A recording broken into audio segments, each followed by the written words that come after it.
think you're muted, Tom.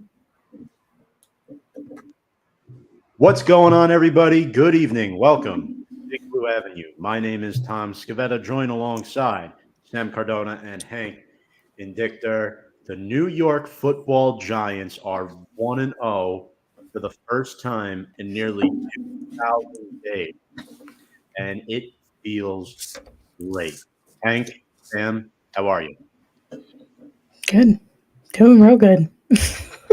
Feeling so good, and it seems so surprising that we had that whole mic go off with Tom. That's how speechless he is. No, in any event, no, I am pretty happy. I mean, don't get me wrong, I'm pleasantly surprised, but 1-0 hasn't happened in a long time, and hey, the first time the Giants have been over 500 since Big Blue Avenue has started. I just wanted to give you guys that fun fact. Yeah, it was a great start. I was so hyped. I think we were all really hyped about it. It was just like all good things. We weren't expecting it. It's always better too when you like kind of are not expecting it and then it comes out with a win. So it's great. It feels good to start 1-0 for the first time since I was in college. I think we were all in college the last time we started 1-0.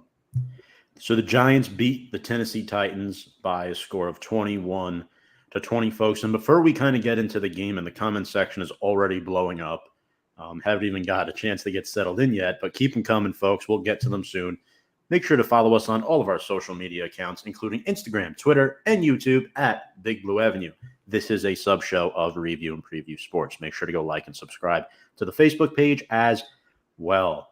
Now, first opening season win since 2016 and just the second time since 2011. And Hank, you doubled down on this fun fact. Yes. I'll give you another fun fact regarding this game. The last two wins the New York Giants had involved touchdowns by Chris Myrick. Both 1-yard touchdowns, I might add.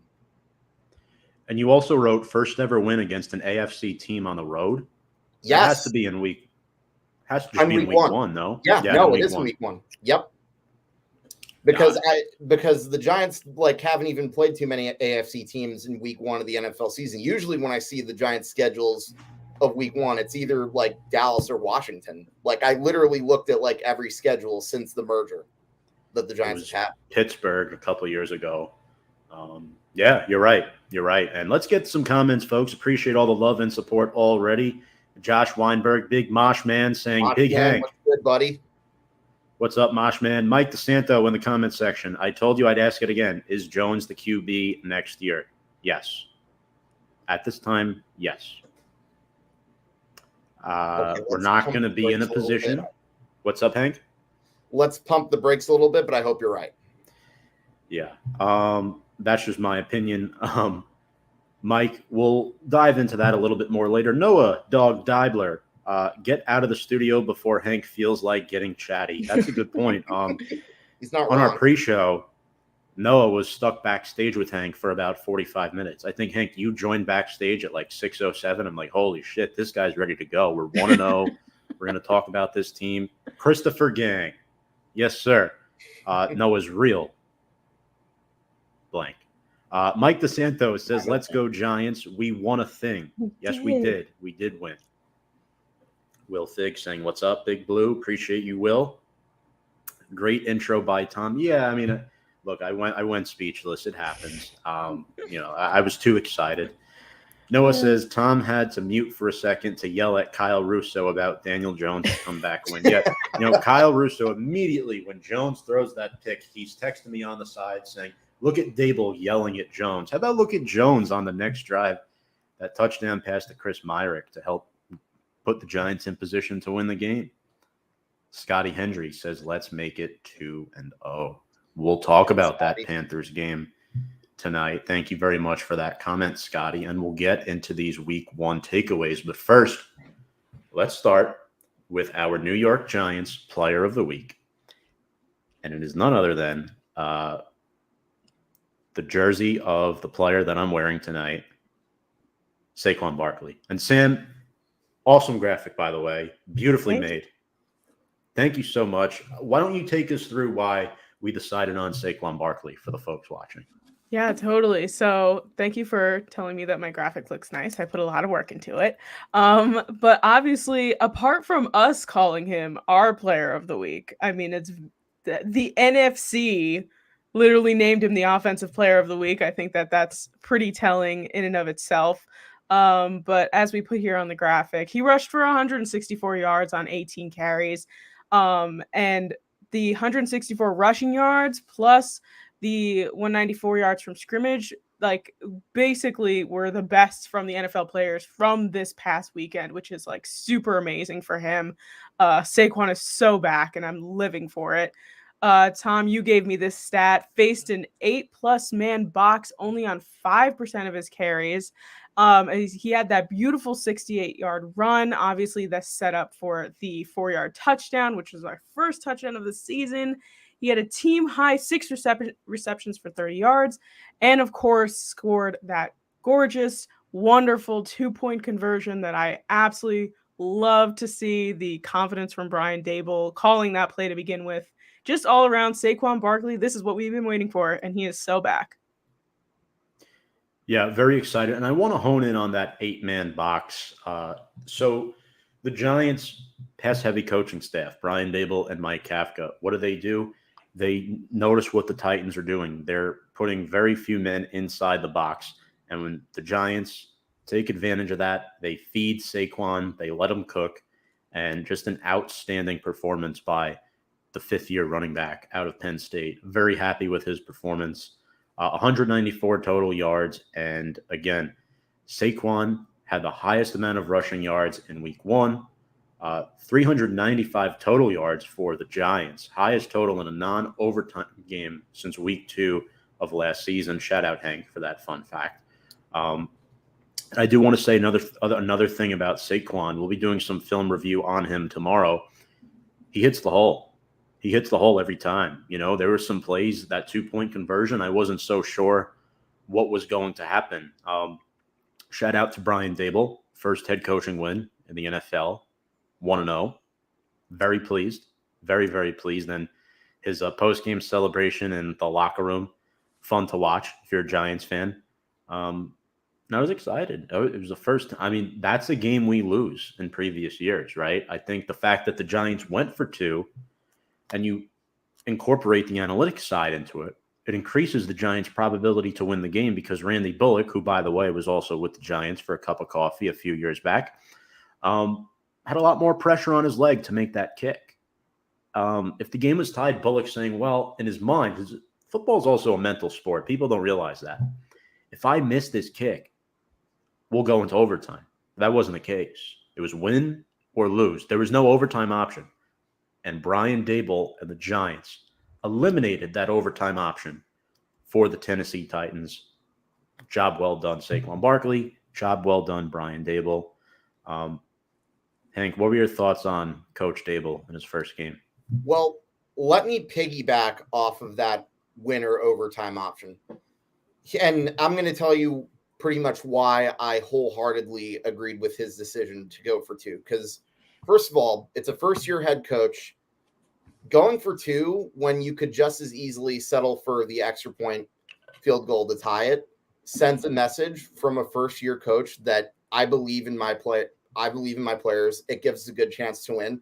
And here's another factor that I don't think we really touched on. If that game goes to overtime, overtime is essentially 50-50. You either win or lose the coin toss. And if you lose the coin toss, as good of a job as the Giants did containing Derrick Henry, I don't think they could have only done that for so long. I think he probably would have run them to death in overtime. So I think that's another factor to really consider. But anyways, back to your question about Brian Dable. I thought he did an excellent job. And look, I'm not going to say he's like definitely going to be the coach for a long time because, I mean, look what happened when I said that with a certain guy a couple years ago. But I really liked a lot of what I saw from him. This was a coach who chose to be aggressive. And my favorite thing that he did was when Daniel Jones threw that pick in the end zone, he went up to Daniel Jones and he straight up chewed him out. Like, he didn't handle him with kid gloves, and he knew that, like, you know, Daniel Jones was under a lot of pressure, and he told him, hey, don't be throwing that ball to Saquon. And what does Daniel Jones do? He goes out responds, throws the game-winning touchdown, and I just love the fact that he was aggressive, and it's something that we really have not seen enough from Giants coaches over the past few years. What do you think, Sam? Yeah, I mean, Hank, you said it there. It's basically seeing someone, one, take charge, and two, be respected by his players as well. I mean, we saw guys running up to him, giving him hugs, slapping him on the top of his head. Like, we weren't really seeing that so much this past season. Joe Judge and things like that. He was probably amping these guys up, but these guys seem to love Brian Dable and the way that he's coaching and the way that he's leading this team. And that's super important. And obviously we didn't have that with Joe Judge, which is, unfortunately we have to go through all these different coaches to get here. But to see someone like this and to take charge, like we said, with that 2-point conversion, it's just so refreshing to see. To say, like, we're not tying this game, we're winning this game, and we know that we're going to win this game, and that's the passion that we've been looking for with this team, and we finally have. We had the talent all along. We just needed someone to do it correctly, and now obviously we're seeing it all kind of, come together with all these different puzzle pieces. So I'm going to disagree with both of you a little bit on one point. Hank, firstly, I think you mentioned something. What was it about? Don't throw the ball to Saquon. I think back shoulder fade, yes, a route that's not designed for a running back. It's more about the angle of the throw that bothered me. He threw it chest on, and you don't want to throw a back shoulder fade to a running back. I don't think not throwing to Saquon should be out of the book. That's pretty much what I meant. Yeah. But when he's lined up as a receiver. And then another thing too, I disagree with the Derrick Henry part that he would have ran through the Giants during overtime. Derrick Henry had 56 rushing yards in the first half. His second carry of the second half was 18 yards. So you do the math, that's 74 yards. He had 8 rushing yards the rest of the game from that point on. So right then and there, the Giants were stuffing Derrick Henry up. We saw the hit that Tate Crowder laid out on him. And then the only thing I'm going to disagree with Sam about, and it's the Joe Judge fan of me getting there, we saw it to an extent. He just didn't win a lot. Brian Dable is a new head coach. He's more of a player's coach, and he's not as strict as Joe Judge. I think that's why the players could relate to him more. So not really disagreeing much, just giving a different opinion on it. Definitely.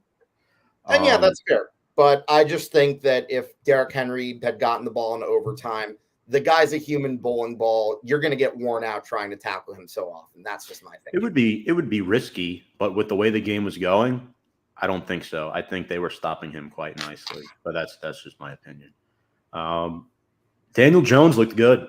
He looked good. I know people are going to slander him for the pick, and your average fan will slander him for the fumble, but the fumble was not his fault. Josh Azudu didn't even touch his man on that play. 1.9 seconds, the ball came out. From the time the ball was snapped to the time the ball came out. Can't happen. It's not Jones's fault. No. It's not. No. And I think Daniel Jones, it wasn't, this star-striking performance, but he did what he had to do, and he got the ball in the players' hands. And, I think he even ran in for a first down at one point, which, we love to see. We love to see Danny take off. But, yeah, I mean, I love to see more from him. I'd love to see this team, come together even more with a improved Daniel Jones. But coming into week 1 with a lot of different changes, and obviously he hasn't had the consistency throughout his career either. And it's difficult to jump from coach to coach and OC to OC. This was the best I think we've seen him come out. So I'm really impressed with him, but I can't wait to see him improve even more. Absolutely. Great point on Daniel Jones. Again, 17 of 21, real solid game. Threw under 200 yards, but they didn't need him that much because of how good the run blocking was. The offensive line, I thought, was really good in run protection. Andrew Thomas was remarkable. 31 pass blocking snaps, just 1 pressure. And Evan Neal, guys. Evan Neal. We'll take a look at all the rookie tackles picked in the first round this week. Neal, on the right side, gave up just 2 pressures and no sacks. Ike Ekwonu drafted the pick before Evan Neal. 4 pressures and 2 sacks. Charles Cross, 4 pressures and 2 sacks. Tyler Smith, 2 pressures and 1 sack. So Evan Neal clearly had the best performance. I thought he played well. He was the only first-round rookie we saw. Obviously, Kayvon Thibodeau didn't play. What did we think about Evan Neal? I thought personally he was great. I was really happy to see him out there. Yeah, I definitely agree. I thought Evan Neal was one of the players that definitely was a big factor in the offensive line improving. And hey, 0 sacks, pretty solid debut. I mean, I thought they could have done maybe a better job in certain areas of the game, but I mean, look, this is still a relatively young unit, so to speak. So again, I think the O-line will definitely improve with time, but all things considered, what we saw in week 1, you had to feel pretty good about it. Yeah. And I mean, we can even think about when Andrew Thomas started. I mean, he did kind of go a little up and down sometimes. And to see something like Evan Neal, I mean, of course, he's come out of one of the best college football, programs in the entire nation. So obviously we were expecting him to be good, but to see him come into the league like this, and it's kind of like no news is good news when you don't really hear about him too much. It's good stuff. So I mean, I hope he keeps on doing what he needs to do, because that O-line is really coming together, and obviously it's making Daniel Jones better as well, like we were talking about before. So it's just all around good, and big Evan Neal fan. We love Evan Neal. Me too. We got a load of comments here. And one other thing, Kadarius Toney, only 7 offensive snaps. Interesting. We saw a lot more Richie James than Kadarius Toney, and Darius Slayton did not dress. Will Richie James be a factor all season? I think it's going to depend on a weekly basis as far as what packages the Giants run based off of matchups, who the opposing defense has. James was signed from the 49ers back in March with the intent of being a punt returner, and then ended up with getting unexpected action due to Wan'Dale Robinson's injury, right? Richie James primarily supposed to be a special teams guy. I think he had the second most catches on the team. I think he had 5, right? Saquon had 6, James right behind them at 5. So job well done, Richie James. 5 catches for 59 yards. You include special teams, 123 total. He did have a drop, but overall, I thought he was solid. And we got some more comments. Noah, the only thing that would look better than the Mets in the Fall Classic would be Odell Beckham. I'm not getting to that because I don't want anywhere near this organization ever again. Jones to Shepard and the 2-point play were pretty sick. They were. We'll be breaking down film on those 2 plays tomorrow, in addition to Barkley's 68-yard run. I don't know what you guys thought on that play to Shepard. Jones's eyes were towards like the right center portion of the field that kept 10 guys towards that angle, and Shepard had the clear one-on-one, and we all know Sterling Shepard's a fantastic route runner, and he just took off. He was outstanding. And Danny Dimes hit a dime. That's why we call him Danny Dimes. He can hit it. He just needed an offensive line. Yep. Glad Tom got to see the Giants win, because his parlay definitely did not. Well, the Broncos lost, but this is a Giant show, Noah. You want to make that comment tomorrow night on Tricks and Confusion, or Out of Line, I should say. Yeah, that was an out of line comment by you. By the way, Nick D texted me at 7:07 p.m. He must know. He must have a biological clock when we're going live, because he'll text me when we're live. When I'm not doing anything, no text. But when I'm doing 10 different things, that's when the phone blows up, right? Yep. Dude's a ledge. A new commenter, Tony Williams. What's up, Tony? That was a roll of the dice call. Barkley made the play because he was definitely caught. Titans read it. They read it well. Saquon is Saquon, What else could we say, right? What else could we say? Josh, kind of getting a weird AV feel from week 1 where we didn't see Tony on the field a lot, which I found really weird. Yeah, but I think he'll be okay eventually. I think he is on the injured list. We saw Alex Wilson got roasted on Twitter today for making comments about Kadarius Toney, saying the guy doesn't even play and he's hurt with a hamstring injury. No opinion on that really, but I just found that was interesting.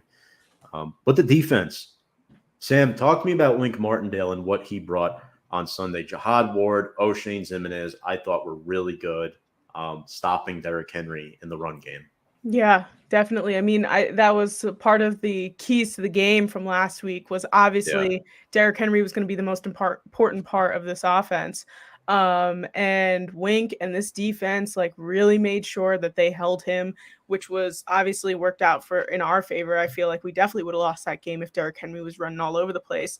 The O'Shane Zimenez jump and block was I think I was screaming at that point because I felt so amped up during that.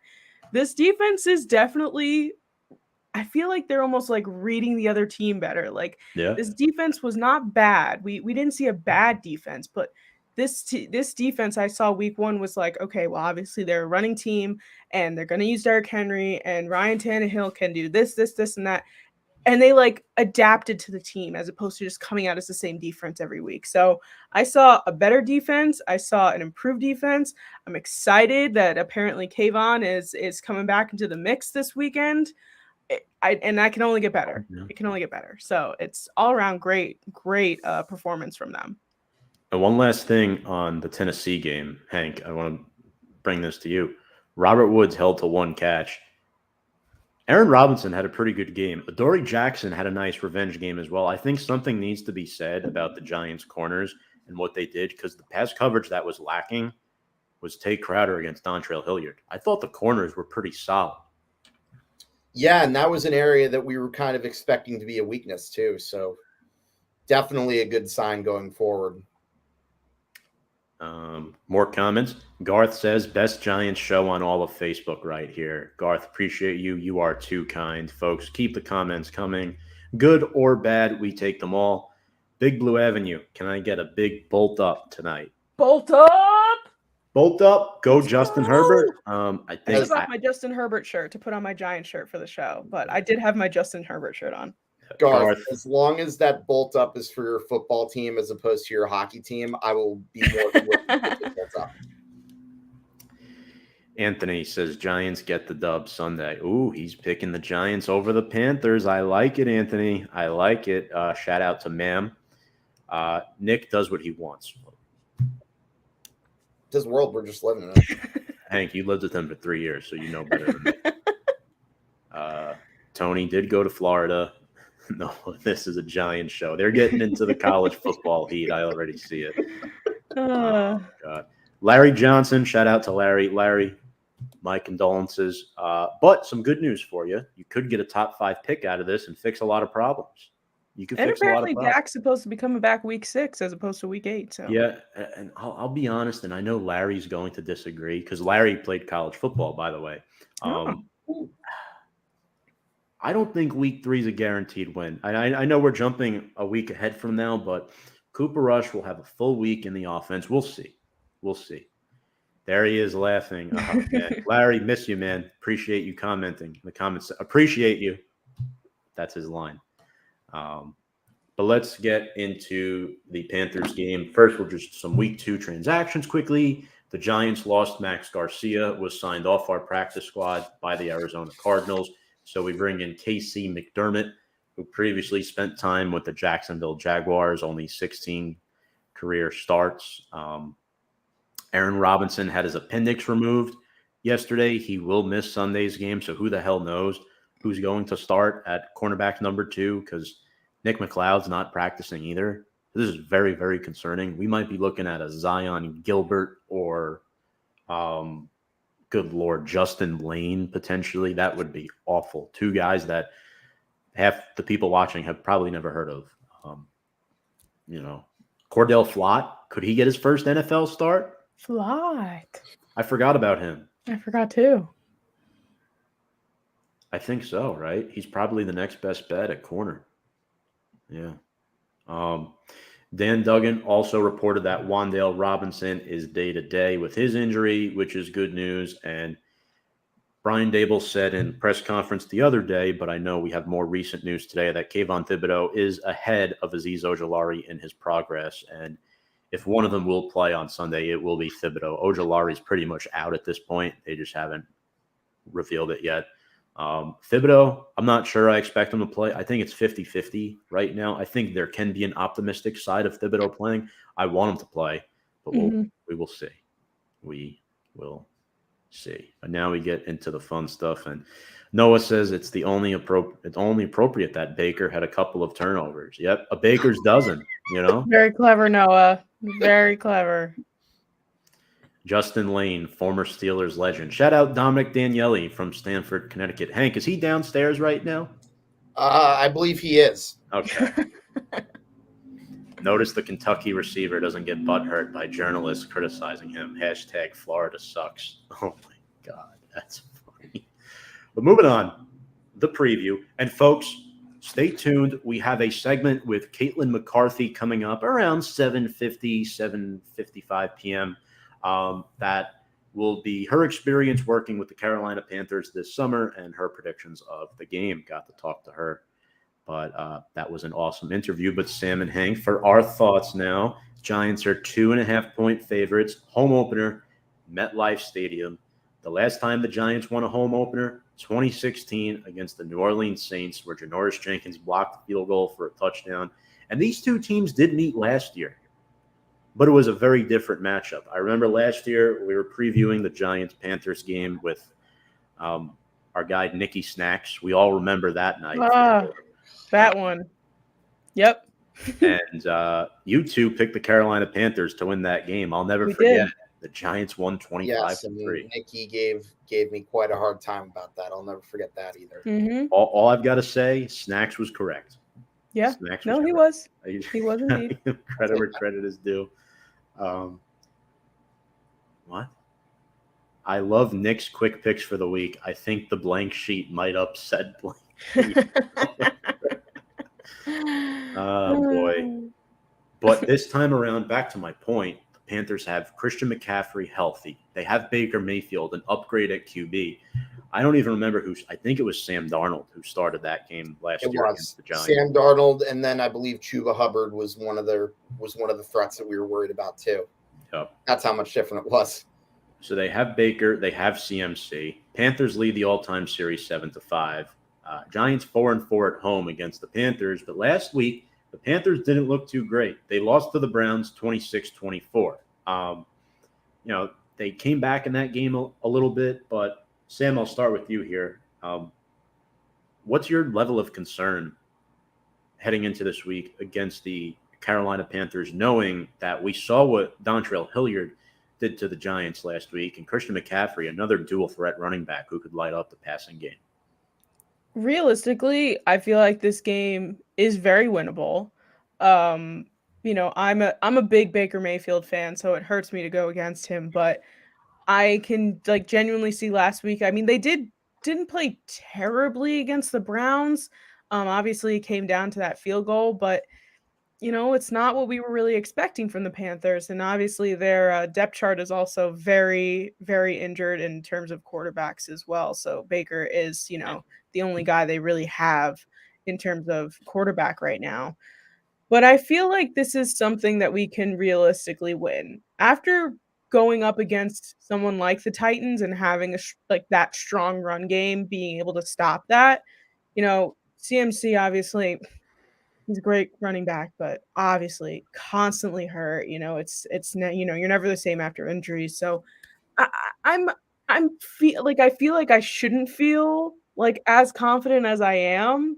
But after the week 1 win, I'm like, yes, this is definitely winnable. It's at home. Everyone is amped up about last week. I feel like the energy in that stadium is just going to be something that this current Giants team hasn't experienced as much as they would have in the past. So I'm excited. And if Kayvon plays, that's obviously a huge plus to our defense. All around, I feel like it can definitely be something good. Keep an eye out for Baker, though. I feel like he's good at bouncing back. So, although, he is good at baking those turnovers. So we'll see what happens. Hank, what are you thinking, man? I mean, we got some good matchups this week. Saquon against McCaffrey, Evan Neal against Ike Ekwonu. Now, remember, the Giants and the Panthers both invested in an offensive tackle early. Neal versus Ekwonu, and the most important one, Mike Kafka against Ben McAdoo, the offensive coordinators. Oh, God. I was really hoping I would never have to hear that name again. Yeah, no, I think this is definitely a very winnable game for the Giants. And yeah, like Sam alluded to, you never know when the bakery is in business with the turnovers. And although usually I use that term for Jameis Winston, but I digress. That shout out urinating tree if you're watching this. But in any event, I think the Giants definitely have a good shot at winning. I mean, you guys pretty much nailed it. Like running backs, like it's pretty much even. And I would say quarterback plays kind of even too, despite what Baker may have said on Twitter a couple years ago. But yeah, no, should be very interesting to watch. And I think it'll be a very close game as well. It's just crazy thinking that the Giants are actually 1-0 and the Panthers are 0-1. It's incredible. It's crazy that we're going in as favorites Yeah. to this game too. Like just that thought is wild. I think that is what's crazy. And I think one of my keys to the game is containing Christian McCaffrey, similar to what we said last week about Derrick Henry. McCaffrey, I'm more concerned about him as a pass catcher than a runner. I'm confident that Dexter Lawrence and Leonard Williams, Justin Ellis, Jahad Board can stack the box fine. The Panthers only had 54 rushing yards as a team last week anyway. I don't like their interior offensive line. Brady Christensen probably starting at left guard. That's definitely a big key for me. But I do think I'm a little bit concerned that the Giants won't be able to feed Barkley as much this week, only because the Panthers have obviously watched the film and they're going to try to make Daniel Jones beat the Carolina Panthers. And I think that's something to consider. I still think Saquon Barkley will be a big factor in this game, but maybe not as big as last week. I don't know if you'll be seeing a 68-yard run again. I hope I'm wrong, but it's going to be interesting for sure. Sam, what's one of your keys to the game? I was definitely gonna say the same about Saquon. So I guess I'll just elaborate on that. While he might not have the same kind of game as last week, I feel like with again like the home opener and the chemistry in the building and things along those lines, that they're still going to see a Saquon that we want to see. And hopefully, the offensive line can do what they need to do. Every week I hope that someone like Evan Neal, the rookies, can get better and make sure that he has what he needs, the tools he needs to make this run better. But obviously, with not using Kadarius as much or Kenny Galladay for that matter, obviously Saquon is going to be our strongest suit on offense. So I would say the key to the game is definitely trying to make sure that Saquon can do what he needs to do and we can see a repeat, if not a better performance than last week. What do you think, Hank? Besides getting off the field on third down. Yeah, no, I wasn't going to go with that. All right. My key to the game, I was going to go with the penalties because if there was one thing about that game that did drive me nuts this past Sunday, it was the fact that the Giants took 8 penalties. And look, I'm glad the Giants ended up winning that game and all, but 8 penalties isn't always going to be a recipe for success. In fact, more often than not, I would say quite the opposite. And it's the 2 on Darnay Holmes, especially late in the game, were the ones that really could have been a key backbreaker for the Giants. So it's not something that I'm overly concerned with, but I feel like penalties are one of those things that happens with like a newer team that's trying to rebuild. But I think with time they can probably improve. But however, with regards to this game, if the Giants take that same amount of penalties, I don't know if they'll be as lucky. And yeah, of course, I'm going to say to get off the field in third down. But the reason I went with the penalties was because I thought the Giants overall did a solid job with that, even if Mike Vrabel may have been very generous in doing the tight end sweep instead of giving the ball to Derrick Henry. That was terrible. I was shocked. Yeah. And I view Vrabel as one of the better coaches in the league as well. So I was very shocked about that. Feeding Saquon is important, despite what we just said. The thing is, if Ben Bredesen is starting at left guard again, which is what it seems, and it's probably what it should be, he's the better pass protecting guard out of the two. We saw what Josh Azudu did last week. He came in and he wasn't too great. He was decent in combo blocks, but those are combo blocks. Can he go straight up against interior defensive linemen at this level?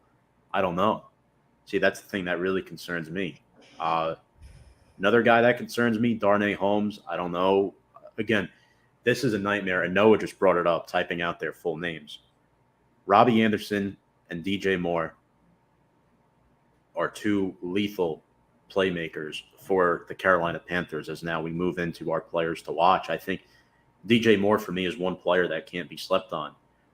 Just had 3 catches for 43 yards last week, but he presents a lot of size.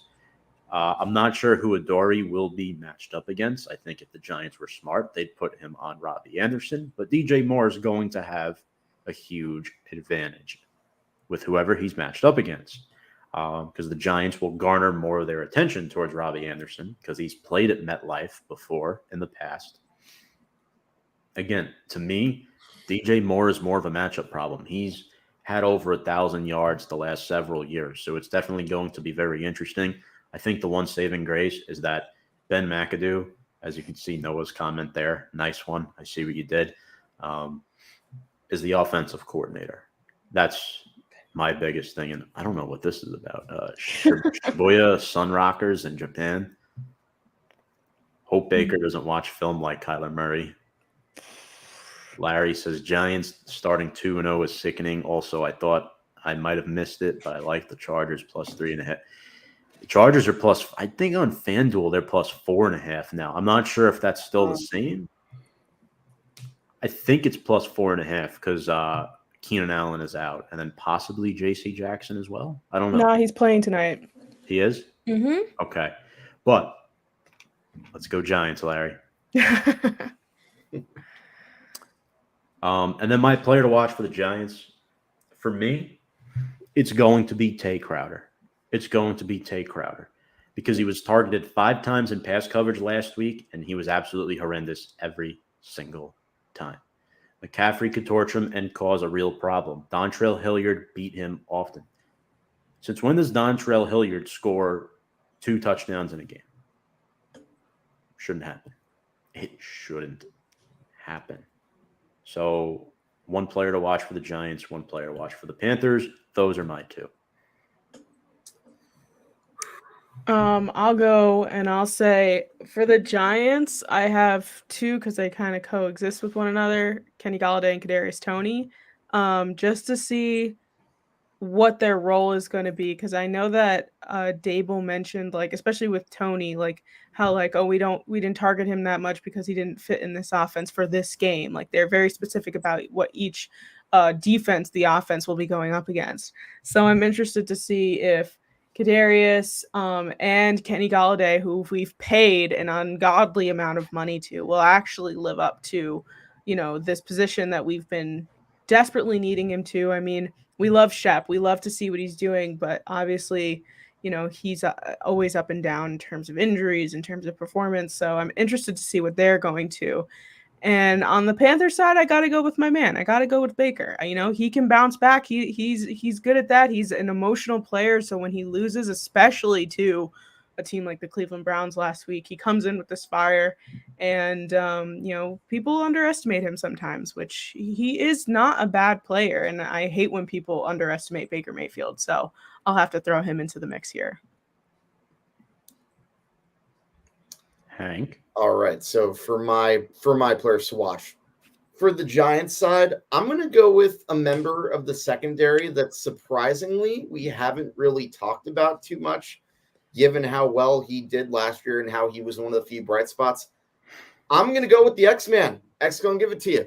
I think he is going to get his first pick of the season off of Baker Mayfield, and, he's one of the key members of that secondary, and, we did mention Baker delivering some good turnovers. I think one of them, at least 1 or 2 of them, will probably happen to go to the X-Man. So that's what I'm thinking there for the Giants. And as far as the Panthers goes, I am going to have to go with Brian Burns. I mean, he's averaged 9 sacks past few seasons, and in last week's game he had those 8 tackles, and I think that'll be a huge test. I guess this is kind of me saying that as well as as a way of highlighting Andrew Thomas, but in a way, I think he's going to be an important member of that Panthers defense to watch out for. And if he can, do well against Andrew Thomas, that would definitely be a reason why the Panthers could possibly win this game. Andrew Thomas against Brian Burns, fine matchup. Fine. I mean, Thomas, again, that's going to be a really good test for him. And bringing up Baker Mayfield, for me, it's more his mouth than his play. That's a problem for me. I actually think Baker is a good football player. I really do at this level. Despite the interception, the 5 tip passes, the 4 mishandled snaps, half of those weren't his fault. But I think we're going to see a better Baker this week. I think McCaffrey, he only had 33 rushing yards last week. They're going to get him more involved. DJ Moore, which is why I think it's important that the Giants take a similar type of strategy. Get the ball to Kenny Golladay, right? Panthers have a relatively weak secondary. J.C. Horn, their 8th overall pick from last year, this is only his 5th NFL game. And he's their best cornerback, guys. Target Kenny Golladay. Give him the ball. He has a huge advantage. And I think Golladay, again, is this the week he breaks through? Do you think he breaks through? I mean, I hope so. I would love to see it. We've been waiting for it for over a year now. So, yeah, I mean, I'd definitely love to see it. I mean, he can only go so long without scoring a touchdown, no? So, hopefully. Like, is he going to leave the Giants, like, never actually even seeing the end zone? Like, well, I think he might score next week against Dallas. Sorry, what Larry. a miracle it would be. I like Tony's attitude about the touches he had last game. Yeah, we'll see what happens, Larry. I'm not so sure. Not disrespecting him, just calling it how I see it, my man. Something about covering the tight end. Oh, here it is. And what about covering the tight end? Well, the Panthers have Ian Thomas and Tommy Tremble, right? Tremble's more of a blocking tight end. Ian Thomas more of a receiver. We'll let Caitlin cover that in just a few moments, but again, I think the biggest thing for me is this injury report is ridiculous. The Giants, Robinson is out with an appendix. Nick McLeod did not practice with a hamstring. Wan'Dale Robinson did not practice with a knee. Backup guard Devery Hamilton out with an illness. Kayvon Thibodeau limited with a knee, but he did say he feels confident about making his NFL debut on Sunday. Azeez Ojulari likely not to play. Dane Belton practiced in full, which is good news. Feliciano and Tony should be fine. I'm not too worried about them. And for the Panthers, Andre Roberts, Sam Darnold, and Matt Corral all on injured reserve. Frankie Louvu and Taylor Moton were limited, along with Brandon Smith, good linebacker for them. So before we get into our predictions, I just want to ask, who replaces Aaron Robinson on Sunday? I think this is a question that needs to be answered before we head into this game, because we just saw what the Panthers were able to do to the Browns last week. Robbie Anderson over 100 yards. That's no joke. Titans had no receiver close to 100 yards last week. Who is guarding these guys with Robinson out? We know Adori's on one side, but who's on the other? Do you throw the third-round rookie Cordell Flott into the fire like this? I don't think you have a choice. Yeah. No, I would agree. At this point, we're kind of down to our last man standing at this point. Like you said, that injury report is rough to see, but I think we just have to kind of hope for the best at this point and, go with someone like Flott and just, at that point, it's kind of like, tossing a baby into a pool and hoping it swims kind of thing. So, I mean, I really don't know off the top of my head who exactly would come in and replace Robinson, but it seems like our best bet. All right. So we have our game predictions up next. Hank, do you agree with the Flott argument for this week? I mean, unless they bring somebody off the street, I have no idea. Yeah, I don't really know. I'll go. I'll do it. Yeah, I don't. I mean, hey, I'd Sam, if you did, best of luck. But again, as far as the Giants go, I don't really know what other options they have. Our starting cornerback for last year, Fabian Moreau, is on the Giants practice squad. That he is. Shout out Noah Dog Dibler, dominating the comments section yet again. Our predictions. Sam, I'm going to start with you here on this one. Panthers, Giants. I'm being both realistic and hopeful, saying that the Giants are going to come out with this win. I'm feeling really good about the fact that it's at home. I'm feeling really good about the fact that we, despite our many injuries, can make this happen, can make, plays happen. I like this team is making me feel like we can only get better. And from week one's performance, it's very possible. I'm going 24-21 Giants. I think it's going to be very close like it was last week. And I'm hoping to get that 2-0 start for this team because it would really be huge for us. And especially now that our division is so close now in terms of teams and who might win. I'm feeling really good about it. So I'm picking the Giants. Hank, what do you got? I like the pick, Sam. I, unfortunately, am going the other way. And look, come on. You guys know that I don't take any pride in picking against the Giants. I want to be wrong. If they were to go up to me and say, "Hey, screw you, Hank. We're gonna win this game," I would be all for that. But the reason I'm gonna go otherwise is because, listen, as much as I'm excited about the week one win, and look, make no mistake, you all should be as Giant fans. You haven't seen your team above 500 since Barack Obama was president. So there you go. I'm gonna go with the Panthers because I did see, as I said, a few mistakes that I think the Giants will probably have their growing pains. But you know what? Those are things that happen in a new team. I just have a bad feeling that they're gonna send me into a bit of a reality check. And really, this is more of my gut talking. I'm gonna go 23-20 Carolina, but hey, I could definitely be wrong, and I sure hope I am.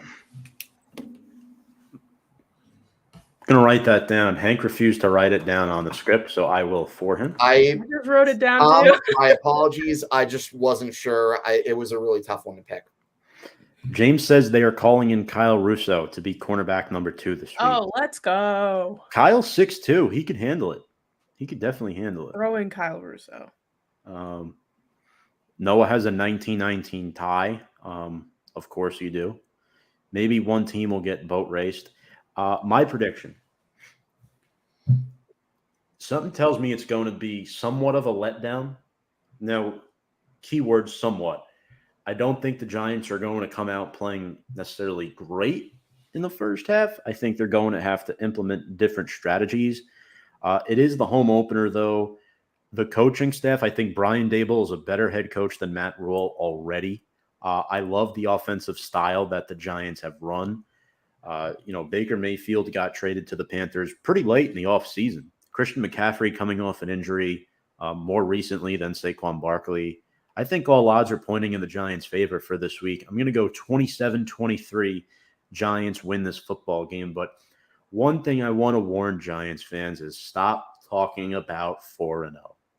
Stop. You take this 1 week at a time, one game at a time. I think they win the home opener, but Broken Pilgrim. 30-14 Giants. I hope I'd love that. That's bold. Yeah, it'd be amazing. You know what? I'm going to give him some props for that comment. I appreciate you with that comment, but you have to stay impartial. You have to look at this with a level head and say, yes, the Panthers are a winnable game. I think the Panthers were a winnable game, even if the Giants lost to Tennessee. And I originally picked the Giants in my predictions, and I still am. But don't be surprised if Carolina keeps this close and has the lead late in the game again. I would not be shocked. I think Baker and McCaffrey, that combo is going to be lethal, and I'm very worried about DJ Moore. Realistic prediction, 39-38 Panthers. I don't know, Nice Martindale scoring. gives up 39 points, but oh boy. Hank, Sam, any final thoughts before we hand this over to Caitlin? I mean, I hope that we can see this better Giants team that we are both speaking into existence and discussing as of last week. I think that I don't know if we're gonna necessarily be a bad team because this transition year is seeming very hopeful, but I'm looking forward to it. I'm looking forward to this game. I'm looking forward to see them play against a team that's very realistic in the way that we can go back and forth with them.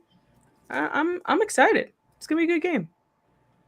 Yeah, I can't wait. It feels pretty interesting to see the Giants as favorites. And yeah, I think, Tom, you pretty much nailed it on the head. I don't like seeing any of those 4-0 comments either because it's the NFL any given Sunday. And yeah, that's pretty much why I was so scared to really pick the Giants. I think there's going to be moments where they have their tough parts, but we'll see. Hopefully I'm wrong. Let me knock on wood, but Big Blue all day, every day. Hank, I'm sure you like that comment from Noah. You're damn right. James says 2-0 this week, and then we lose to the Cowboys. That's how it will go. I think the Giants are losing either to Dallas or Chicago. Not to forecast too far ahead, but that's how I feel at the moment. Any final thoughts before we sign off? No. Let's go Big Blue. That's right. Right on cue, 2-0. Folks, what we're going to start doing moving forward is we're going to have Instagram live streams either on a Sunday night or maybe even a Monday after the game, just recapping our thoughts and posting that up to YouTube because we usually do these shows on Thursdays. We want to spend more time previewing the games ahead to get you amped up for Sunday rather than recapping what was as exciting it was to recap this win, in past years, there'd be weeks where you really don't want to talk about the game that just happened. You want to talk about the game that's ahead. But obviously, as the talent here on the show, the three of us are responsible for that. That's part of our job. But again, folks, appreciate you all for watching. Give us a follow on Instagram, Twitter, and YouTube at Big Blue Avenue, and subscribe to our new sponsor, BetUS. You could sign up with our promo code below at Join125. Again, that is Join125. Get a 125% sign-up bonus. Place all the bets that you want on your mobile device, anywhere, anytime. You can bet it on the go as well. Again, that is BetUS, America's #1 favorite sports book where the game begins. And at this time, ladies and gentlemen, I'm going to turn the floor to Caitlin, as I got the pleasure to speak with her this past week, more in depth about the Giants and Panthers matchup. Just give me one moment, folks.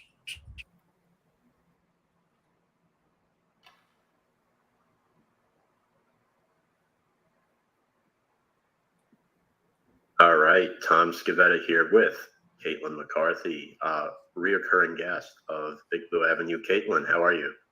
Fantastic. How are you doing? Awesome. I know you're a diehard Baltimore Ravens fan, but you had an awesome opportunity this summer to work for the Carolina Panthers. Can you tell us a little bit about that experience and what it was like? Yeah, I mean, it was honestly more than I ever expected it to be. Just going to training camp practice every single day. I mean, it was brutal. It was hot. I was dying, sweating, dripping. But it was just so amazing to be around all the guys every day. And, I mean, you really kind of get to know them, not just, watching them every Sunday. You really get to know the kind of guys they are, especially those rookies like Icky and the newcomers. It's a really great experience and definitely a once-in-a-lifetime experience that I'm so happy and blessed I was able to receive. Yeah, congratulations on that experience. That's awesome. Very excited for you about that. Now, obviously, the drama that was going on this summer is who was going to start at quarterback, although I feel like almost everybody probably knew who it was going to be.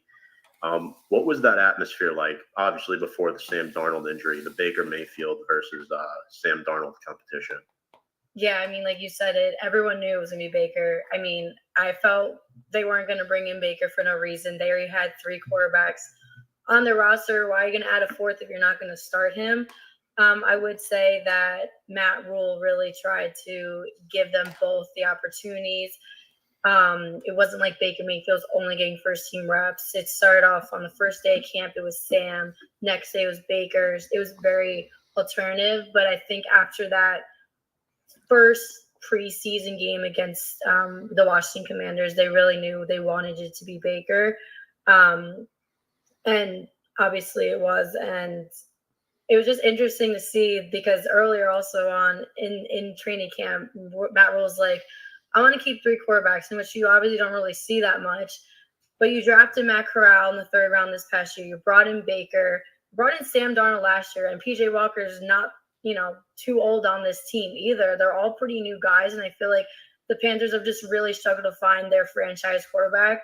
And I'm still really not convinced, especially after week 1, that Baker is going to be that guy.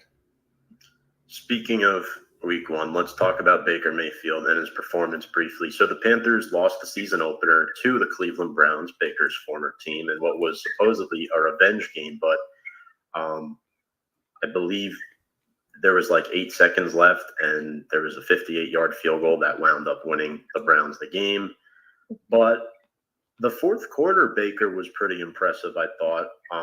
13-point deficit. He threw that 75-yard touchdown pass to Robbie Anderson, which I thought was good. But I do think the negatives definitely outweigh the positives in this first game. We saw 5 tipped passes, 4 mishandled snaps, which luckily were all recovered by the Panthers. But do you think that the Cleveland game, the fact that he went up against Cleveland, combined with learning a new offense in his first game as a Panther, contributed to maybe the additional pressure that was on him that might have led to this, subpar performance? Yeah, and I mean, it wasn't even just the Browns. Like we mentioned a little bit before when we were talking, I was at the Ravens game. They had a slow start. Other teams had a slow start. It's week 1. I feel like you can't really determine the whole season off week 1, and that's what Baker said in the press conference too. Like, there's 16 more games. But what we saw in Baker the first 3 quarters was the Baker we've always seen. The guy throwing interceptions, not being accurate, not really handling pressure in the pocket well, and that's what we saw. But in the 4th quarter, we saw definitely an improved Baker. And I mean, he did come here in the beginning of July. He had to learn that whole playbook like a week or 2 before training camp started. So to be fair, I wouldn't put all the blame on him. And, there is a new offense coordinator, Ben McAdoo, the former Giants coach. So I think there's just a lot of changes to that offense. And also like an offensive line that's totally different than last year. You got 1st round draft pick Ike Ekwonu, which definitely has been a spotlight of this offense. But that right side especially, I noticed, was looking really rough. They just don't have – I feel like they don't have that right combination on the line. And like you mentioned, all those mishandled snaps, they need Bradley Bozeman in. Hopefully his injury from training camp, he'll be able to start. I mean, he's a very good veteran guy that helped the Ravens so much when he was on their team. But, like, again, you can't – I feel like you can't blame Baker, at least not right now. They are playing the Giants this week, and we're going to have to see how he does. I feel like division games are really the one to tell how he's going to perform in those games. But definitely a lot of talk and a lot of pressure from the media, especially about facing his former team. And like you mentioned, the Browns scored a 58-yard field goal, 8 seconds left, and that's why you draft kickers. I've always been about drafting kickers since the Ravens got Justin Tucker. But, and that was a defensive problem. The defense couldn't stop them with 90 seconds to go. So I think it was just like a lot of problems for the Panthers. And one other problem, obviously, Andre Roberts getting hurt, placed on injured reserve. Who do you think steps up in his place? Because obviously, core special teams guy who the Panthers are definitely going to miss. Yeah, a good veteran guy. And I feel like he even proved throughout training camp. But someone that also is getting a lot of kick returns in training camp was Shai Smith. He's a younger guy, smaller guy. He's really fast and athletic. I could see him going there. Because I know CJ Saunders had a really good training camp before he got injured, but I'm not really sure when he's going to be back. So I would expect to see Shai Smith in return for Andre Roberts. Now, Christian McCaffrey is a guy also coming off an injury last year, a player that a lot of Panther fans want to be their A-level player on the whole football team. Do you think he can get back to that form? Because we saw, at least this past Sunday, the Giants did a job on Derrick Henry, holding him to 82 yards. Credit to Wink Martindale once again. But just how do you see McCaffrey, not just this Sunday against the Giants, but this upcoming season that we're in, that we just started? What do you expect for him? Do you expect the old Christian McCaffrey, or are you kind of hesitant to put that label back on him? I'm honestly hesitant to see that he had a shin injury right before week 1. And, he's only played 10 games in the last 2 seasons. He just seems very fragile, and it's going to be really hard to see if he gets to that form. Running backs don't really last as long as they did previous years in the NFL. So he's just very injury prone. At training camp, they would have him practice one day and then off another. They were really taking it slow with him. They don't want to rush him back. But I was surprised to see that he only had around 30 yards, not really making a big impact on the Panthers offense. Like, again, week 1. But the way that the Giants defense was able to stop Derrick Henry, I am a little concerned for Christian McCaffrey and especially fantasy owners, because I know in my fantasy draft, I did not want to pick McCaffrey because I was a little nervous with his injuries. And I have to say, so far in week 1, I'm really happy I chose Jonathan Taylor because he really picked up right where he left off. Absolutely. Jonathan Taylor is a fantastic player. And the way you feel about McCaffrey is the way I felt about Barkley before Sunday. That is obviously McCaffrey a year older than Barkley. But I think the fact that, you mentioned the right side of the Panthers line is concerning with guys like Taylor Moton over there. I know they drafted Brady Christensen not so long ago, so maybe he could fill the void. Who knows? But the Giants have that now with 2 bookend tackles and Evan Neal and Andrew Thomas. So the battle of potentially the two top tackles in this year's draft, Evan Neal and Ike Ekwonu. What did you learn about Ike this summer? And what did you see from him that you hope will translate into year 1? Especially, I'm not so sure if Kayvon Thibodeau is going to play again on Sunday, but Ike's going to have his hands full with Leonard Williams, Azeez Ojulari, whoever it might be. Yeah, Ike Ekwonu definitely was a player that really developed through training camp. A lot of people described him as, he was just really eager and, needed to be a little bit more patient on the line. He kind of just was a little quick to jump or things like that. But, he's just somebody that really is improving this line because of how much of a disaster it was last year. I think they had the most sacks last year, a lot of things wrong just on that offense. But I really think he could add to it. And I think he really showed himself in the preseason, especially the Patriots game, had a nice pancake block. So he's just someone I'm really excited to see. And I got to get to know him in camp, just a really nice guy. And he's a Charlotte native too, and he played at NC State. It all came together for him.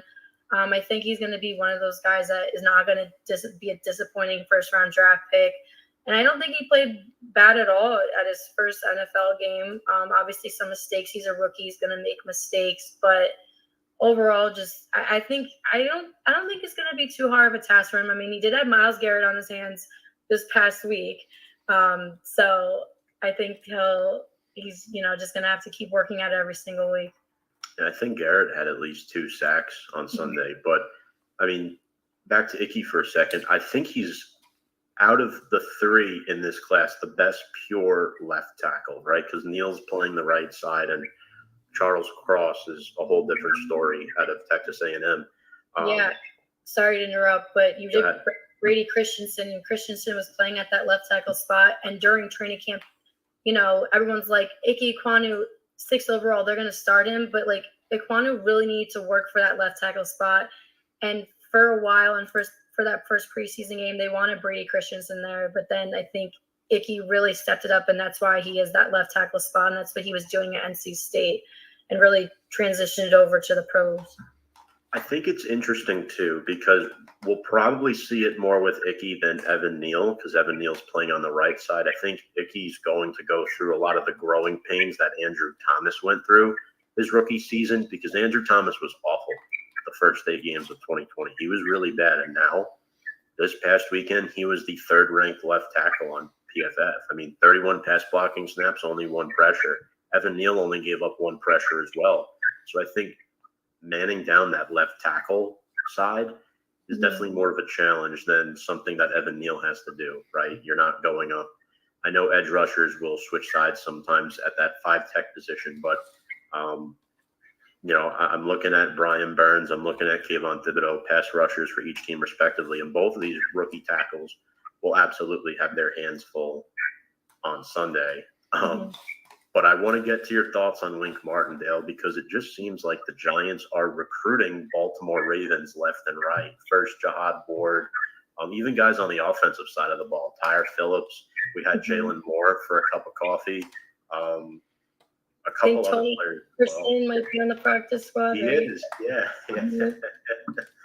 Tony Jefferson's great. He deserves to be on the starting roster. But, I mean, he is a veteran. He's getting a little old. But he was – when the Ravens went down with everybody ever last year, he really stepped it up. And I thought they were going to sign him to the Ravens practice squad, but the Giants got him before. But yeah, a lot of people on the Ravens are going to the Giants, and especially on defense. And I really liked Wink Martindale when he was on the Ravens, and I was sad to see him go, but he really developed a defense. I think the Ravens were always a team that was known for their good defense, and I think Martindale really just added to that. And I think the Giants' defense did really good, especially just playing away for your first game. And the Titans, with number 1 seed, obviously didn't do too well in the playoffs, but they were that top seed last year, and the Giants went in there and stopped them. And I think just the drive that showed out the most to me was that last drive. I mean, I thought there was some terrible play calling for the Titans offense, and why are you kneeling and before a field goal? And I mean, tight end sweep when you have Derrick Henry. Yeah, it's like, why don't you just try to get a few more yards? But I mean, not my team. So I think it's something the Giants needed a little more push, and I think Martindale could give that to them. I think Wink was the DC for you guys for 4 years, and the first 3 years it was a top 7 defense. I think it was 1st in 2018, 4th in 2019, and then 7th in 2020. And then unfortunately last season, I think Wink gets a lot of the blame, but the Ravens were hit, in my opinion at least, the hardest with the injury bug last year in the National Football League, without their 2 top corners, and that really hurt Wink's scheme, because when you look at Wink's scheme, it's a blitzkrieg type of scheme, as you know, and you need good corners. And that's why when Blake Martinez was cut by the Giants last week, I wasn't all that shell-shocked as most fans were, because Wink and his defensive scheme doesn't pay linebackers at a premium like Blake Martinez, right? I mean, look at the Ravens inside linebackers, Patrick Queen on a rookie deal. I forget who the other one is. You can tell me. I'm drawing a blank for some reason. I'm blanking. Oh my Ravens God. run a 3-4, or are they interchangeable? Oh, they're 3-4. 3-4, yeah. Yeah. I know LJ Fort is in there as well. Or Fort might be off. Harrison also. Harrison, yeah. One of them, which is also on a rookie deal. I got drafted a couple years ago. Cost control deals. Yeah. As where Blake was making a whole lot of money, but yeah, we have like younger guys on the front 7. So I think with that being said, what challenges could Wink pose to Baker on Sunday, knowing the type of quarterback that he is and knowing the type of defensive coordinator that Wink is? Well, I mean, you mentioned how much he likes to blitz. I think that line is really going to struggle with blitzing on Sunday. I think Baker is still a little bit too slow to release, the ball and things like that. I feel like he was just holding on the ball for like ever. It seemed like I don't think he does well in the pocket at all. I feel like he doesn't really scramble well. So I think a lot of blitzing. I think also I think in the whole football league, honestly, one of the most underrated receivers is DJ Moore. He does not get the credit that he deserves. He's kind of more a quiet guy. He's had over 1,100 yards in the past 3 seasons, and I really think he could be that number 1 guy. I mean, obviously not on Sunday. It was Robbie Anderson, which he struggled last year. But I would pay a lot of attention to DJ Moore. That would be an interesting matchup against that Giants secondary. And because I feel like they're all going to try to go for Christian McCaffrey, but DJ Moore is really that underrated guy. And then also Tommy Tremble, or the tight end, second year at Notre Dame. I'm really excited to see him. He's going to have a good season. He's a good blocking, but also good catch and, go down the field for a touchdown. So I think those two guys are going to be someone to really look out for, other than CMC. Yeah, Tommy Tremble. I'm a huge Notre Dame fan, so Tremble was a pleasure to watch while he was there. So I was happy he got drafted by the Panthers, or just in general for that matter. But I guess, how do you evaluate head coach Matt Rule heading into his third season? I'm never one to say that one game defines a season, but I'm sitting here looking at this banner I have below, and it just looks strange to me. I mean, the Giants haven't been 1-0 in forever since I think I was a senior in college. But at what point does that first game start to define where your season is headed? Because we've seen in the past 1-0 and 0-1 could have a complete 180 on your team where your confidence is great, and 0-1 could be like, do you think that Matt Rule is on the hot seat this year? Absolutely. I mean, it is his third year. Like the first year he was here, I feel like, they didn't do well. It was a COVID year. I think everything was a little messed up everywhere, obviously, in the whole world. Last year, you start 3-0. Sam Darnold goes down, then you're doing PJ Walker, and then you got Cam Newton, and then you're like, Cam Newton's terrible. I'm going to go back to PJ Walker. And now it's a whole new season, and, you thought Sam Darnold's going to be your guy. I think, obviously, when Matt Corral got drafted, nobody thought that was going to be the number one guy. But then you bring in Baker. I feel like there's just so much, like, you have no consistency in your quarterback. They haven't had a consistent franchise quarterback since Cam Newton the first time around in, like, 2015 when they went to the Super Bowl. And I feel like it really starts there. You need your consistent quarterback that's going to win you games, lead your offense, and they don't have a leader. I think if the Panthers don't do good this year, Baker doesn't do good this year, I don't think Baker's going to stay there. Like, how much longer is he going to stay, But like you mentioned, especially as a fan, if I start 0-1, I just think the season's over. There's such a big difference between starting 1-0 and 0-1, no matter who you play. Ravens just play the Jets. I don't care. We started 1-0. That's all I care about. Because last year we played the Raiders in a really close game, 0-1, and I really think that's why we just sucked for the rest of the year. I think it's just a momentum starter for that year. And before the Giants won last week, I thought this was a very winnable game for the Panthers. And then I watched, the highlights of the Giants game, and I was like, okay, they improved. They look better. The Panthers not so sold on them. So I would definitely have to say Rule's on the hot seat. You got to be at least 500 to stay as a coach. And honestly, I really liked him. Very nice guy. Wasn't a coach that felt like, he put anyone under the bus. I don't like coaches like that. I like, your team kind of thing. And he was that guy. But I don't know if, like, the pro is, the pro level is for him. Obviously, what he's done at or what he did at Baylor, it's just not really working out too well. But, I could be wrong. I think part of the problem is that Tom Brady's still in the Division One. Yeah. The Saints still have a really good defense too, and you have the Atlanta Falcons, but the Panthers are expected to be far better than them.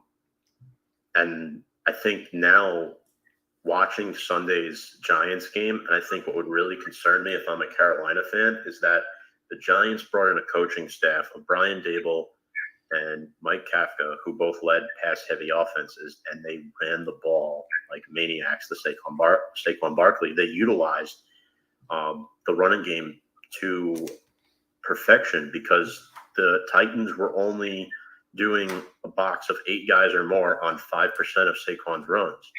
So the pass-heavy offense took advantage of that, and I feel like the Giants coaching staff got more out of a weaker roster than the better roster we had last year. So I think that's what would concern me as a Carolina fan. The Giants coaching is light years better than it was last year. You know, we're not having Jason Garrett call these vanilla plays, right?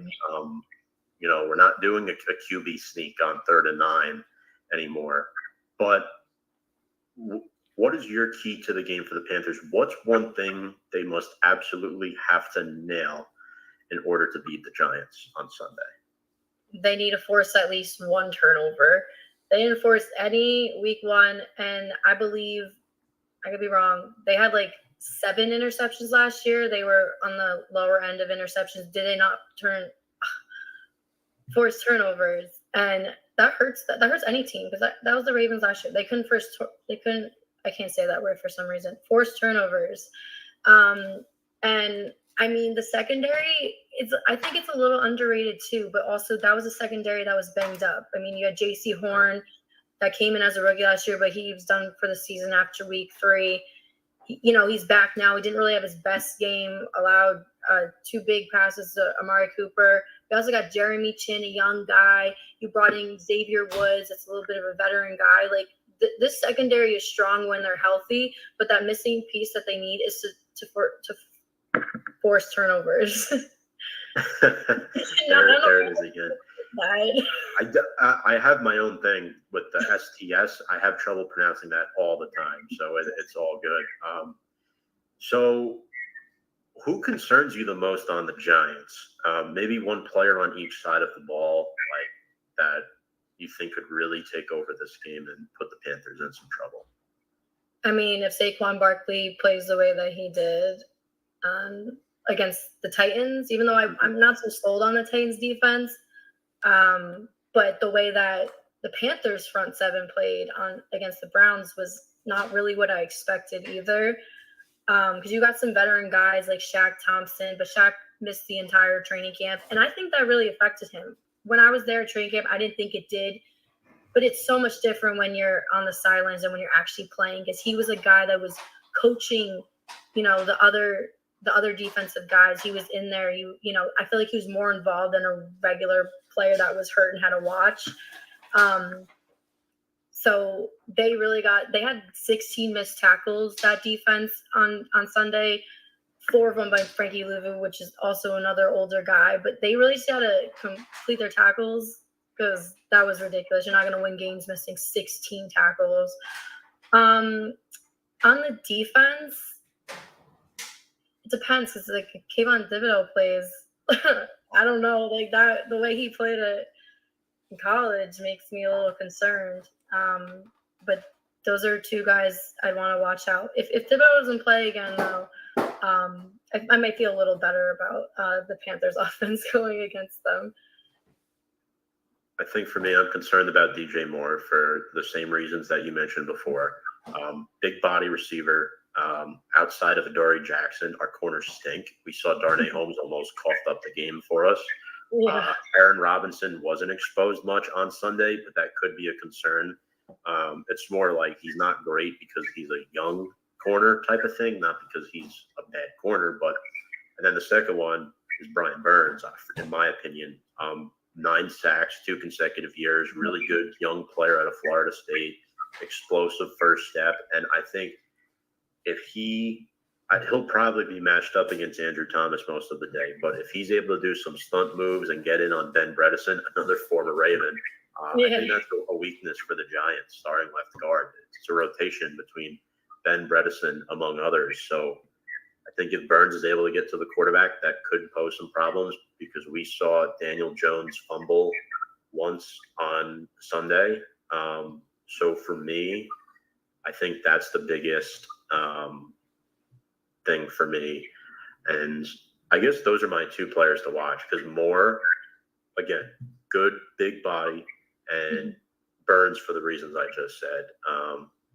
Anybody that flies under the radar for you for Carolina specifically, like one guy that might not be talked about a whole lot, maybe a rookie young player that you think could make a play or 2 in this game?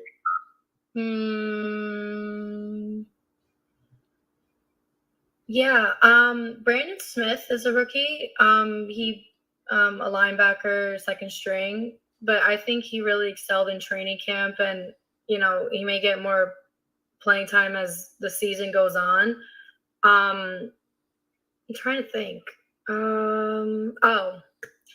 He didn't really. Terrace Marshall Jr., the receiver, young guy, very athletic, good route runner. He didn't play on Sunday because Matt Rule said that the offense wasn't on the field as much, and he's not the number one guys are DJ Moore, Robbie Anderson, and he was on the field. But the way he played in training camp was amazing. I was really impressed by him. I know that the Panthers were getting calls about him, and I also want to see Rashad Higgins play this week. He didn't really play on Sunday either because that's Baker had him in Cleveland. So I think that could give him a little bit more chemistry, because he didn't have the best passing game. So I think, and they had that chemistry in camp too. So I don't know why they're not putting him on the field a little bit more because that they've played together. Mm-hmm. That one, it's a brand new system, but that's that one guy you had. The other 4 years, the other couple of years you were in Cleveland. So, I think all of the Panthers receivers are a little bit underrated. I mean, and they have depth. They have depth in that position. So I just want to see them use a little bit more of the receivers. I didn't really like that they weren't putting in Higgins and Terrace Marshall Jr. on Sunday. I do think having Higgins back would help a lot. And if they have Marshall, Giants secondary, look out. That's going to be tough to match. But, Caitlin, one final question. Who wins? I think the Giants. But I think it's going to be a close game. I really think, the Panthers are going to put in their best effort. But I'm only taking the Giants because they're at MetLife. And when I was at MetLife last week, it was extremely loud. A lot of fans showed up, and I think that Giants fans are just so excited. They didn't start this season 0-1. I think the fans are going to show up. It's going to be a good atmosphere for the Big Blue. So I think the Panthers are going to lose this game, and it's going to be a little bit of a rough season because their schedule only gets harder. I mean, they have to play the Ravens week 11, so. Right.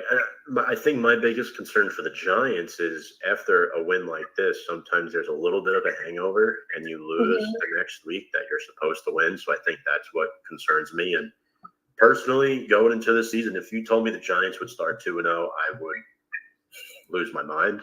But here we are, a few days after the game. I think the Giants win by like a field goal again. I think it's a close game. I don't think Baker Mayfield or Daniel Jones will look necessarily great, but all in all, I think the Giants squeeze one out somehow, some way, and go 2-0 into that Dallas game, which without Dak, which really, I guess, scares me in a sense because the Giants 2-0, it doesn't make sense. But I guess their schedule. But if you look at the Giants' schedule, it's not a tough one. They play the Cowboys and then they play the Bears week 4. Right. Yeah. And those games are all at home. So if that MetLife Stadium gets packed with all those Giants fans, I think that's going to make a difference too. Yeah. I mean, we probably lose one of them, but who knows I'm trying to take this week by week, but man, that would be awesome. We're losing against the Ravens. I can tell you that you're losing that one. Oh, that's right. We do play his this year. Yeah. In New York. The extra game because it's 4th place game.